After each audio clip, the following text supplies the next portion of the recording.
Lord be with you. A reading from the Holy Gospel according to John.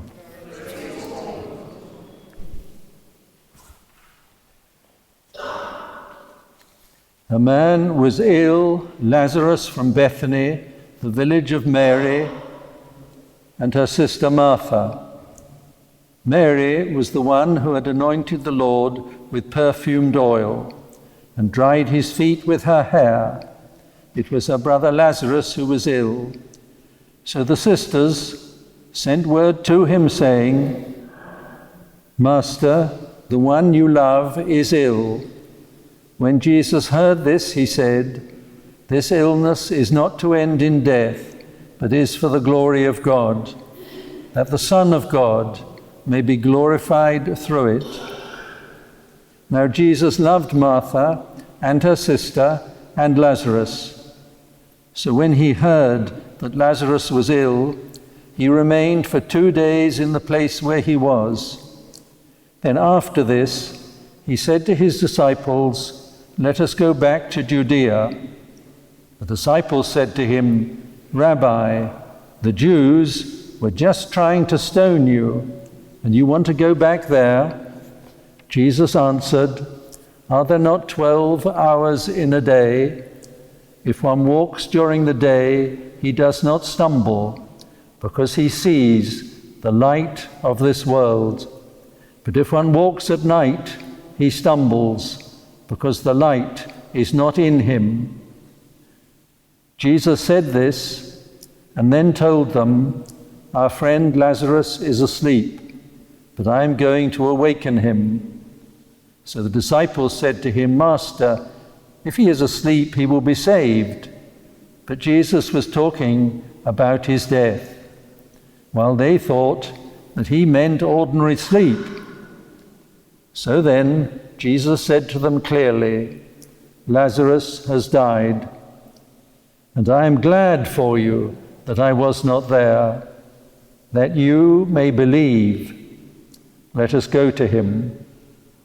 So Thomas, called Didymus, said to his fellow disciples, "Let us also go to die with him."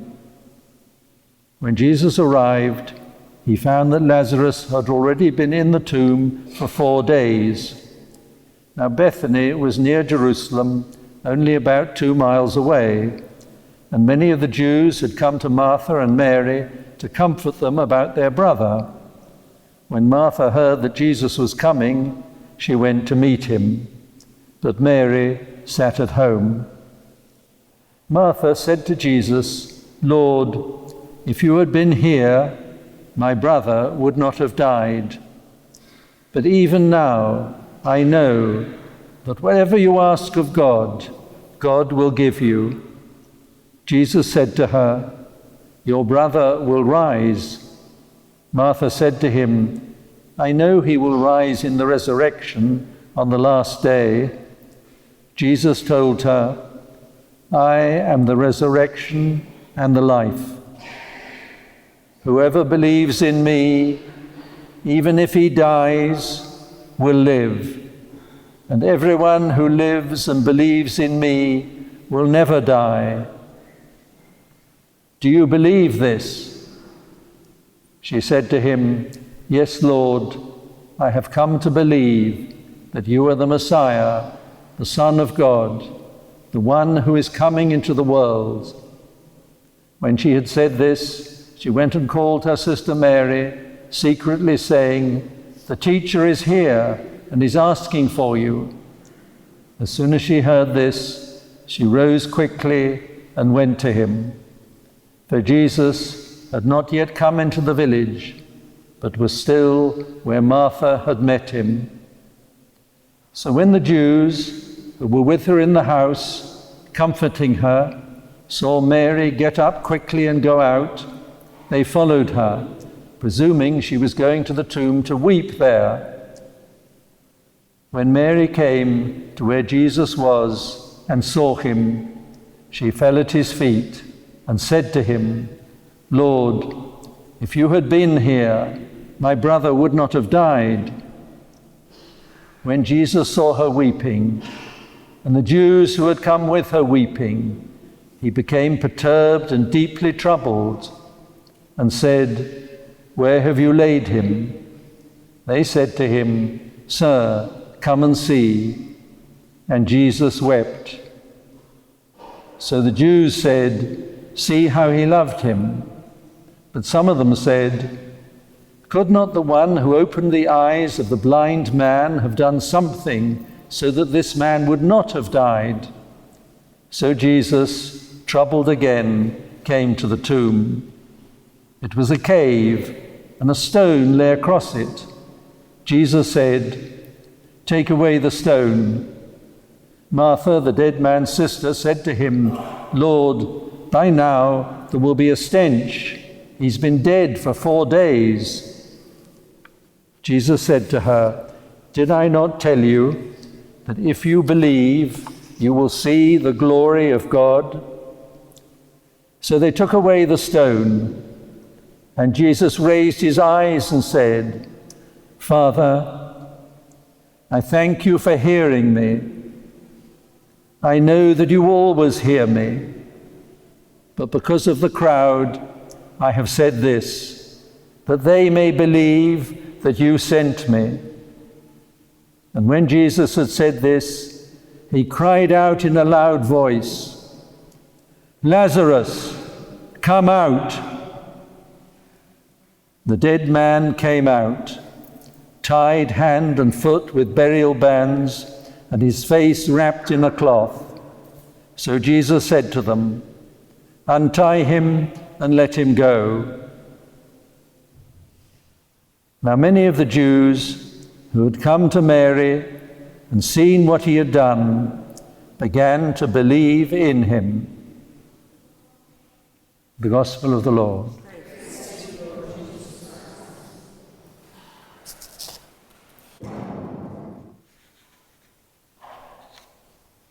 There's another Mass pressing on our heels. So very briefly, this Gospel, this Mass in this place is especially about, in the first place, the mystery of love that God has come down on this earth to bring, to raise people up into the love of God himself. We know the love of the Holy Family in Bethlehem and Nazareth, and then there is the love growing between Jesus and the apostles. And then probably the third sight we have of the beauty, the glory of this love on earth is in this friendship between Jesus and this little family of Mary and Martha and Lazarus, which was like a kind of second home to him whenever he came to Jerusalem.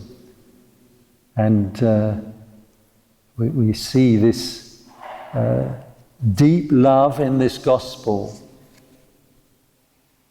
that Jesus weeps together with Mary and Martha.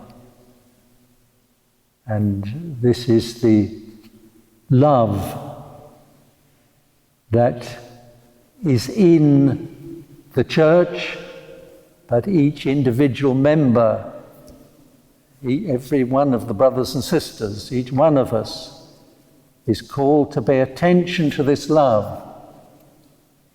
As with every precious love, as a mother and father look after their baby, so we need continually to pay attention to this brotherly and sisterly love which exists between all the members of the church, and then has special gifts to particular friendships within it, and all in a kind of intricate beauty of the glory of the love of God come down on this earth, being raised up into the love of the Holy Trinity. And then we see that this is one with the resurrection from the dead. That this love, this is the mystery of human love, of the Holy Family of the Church, that rises from the dead. So let us understand this, how precious is each relationship we have with every other member of the church, a special love. We don't have it with those outside the church. That's a different kind of love, or a different part of the same love, but a different part. But this particular love is something we must care for, pray for, have real contrition when we sin against it in any sort of way, by any sort of indifference, any sort of worldly jocularity or worldly far from jocularity. It is the kingdom of God, and only through prayer, through Christ, through sharing in Holy Communion, because this is the Holy Communion. Only through the sacrifice which we're just about to offer up to God can we grow in this mystery of divine love to which every one of us is called.